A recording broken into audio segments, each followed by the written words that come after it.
Yep.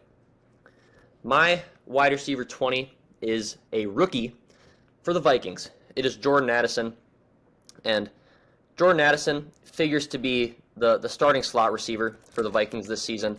He was the Vikings guy going into the draft, and I mean, just seeing the draft reactions from Kevin O'Connell and Kwesi, I mean, they're ecstatic to have this guy on the team.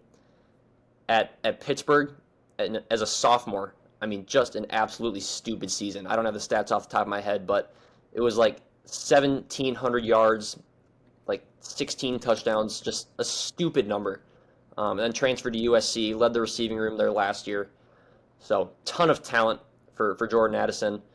Adam Thielen will leave behind 107 targets from last season. Jordan Addison expected to fill in most of those. Would not surprise me at all if he's the true second option behind Justin Jefferson in this offense. I know they have TJ Hockenson as well, obviously. But I think Jordan Addison is going to be the true second option in that passing game. The one reason that I have him slightly behind my wide receiver 19, which is Quentin Johnston, is after this season, the quarterback situation is a little more uncertain than it is in Los Angeles. But from a player standpoint, I love Jordan Addison. Yeah, I do too, and I have very similar rankings as well. I've got Addison as my wide receiver 18 and Johnson as wide receiver 19. So I think we can kind of get like a little comparison between the two here. Yep. For me, I think that I'm not 100% sold on Addison as a prospect. I like him more as a fantasy player, especially out of the gate, than I do Quentin Johnston. Regardless of the QB situation, I think that Addison's going to step into a bigger role initially, being the wide receiver 2 for the Vikings. All reports seem to say that he's going to beat out KJ Osborne for that second slot there. And with Justin Jefferson garnering so many double teams, it's going to leave a lot of opportunity for Addison to potentially even have a top 24 season at the wide receiver position as a rookie.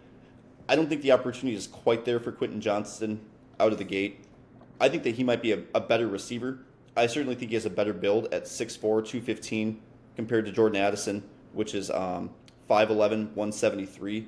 And I've compared Quentin Johnston so many times to Mike Williams. I think that after this season, he takes over for Williams as that deep ball receiver, the guy who's going to break a bunch of tackles, make a bunch of contested catches.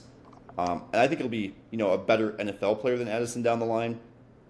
But initially, I'm a little bit skeptical of his role in the Chargers offense year one. So I'd have Addison slightly higher from a dynasty perspective. And I would definitely have him higher from a redraft perspective. Yeah, absolutely, yeah. And looking at underdog ADP, Jordan Addison right now is going as the wide receiver 37, whereas Quentin Johnston is going as the wide receiver 42.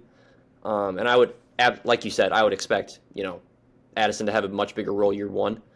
But looking ahead, I mean, Keenan Allen's going to be 32 next season, or 31, one of the two. He's going to be in his 30s. Mike Williams is getting up there. He's going to be 29. Austin Eckler is going to be 29 and probably not on the Chargers next season. Like, there's a real chance that Quentin Johnston is the wide receiver 1 for the Chargers next season. And, I mean, thinking about just this season, Keenan Allen missed time last year. Mike Williams, I don't think, has stayed healthy for a full season once in his entire career. It's possible that Johnston could have a bigger role this season than people think. So I like Quentin Johnston a lot. Obviously, he's a freak of nature athletically, but the reason I have him just slightly ahead of Addison is due to the future outlook. Yeah, to me, this is truly a 50-50 toss-up. If I was going to do 10 startups, I would probably take each one of those guys 5 times if I had the opportunity. Well said. You can't really go wrong with either of them.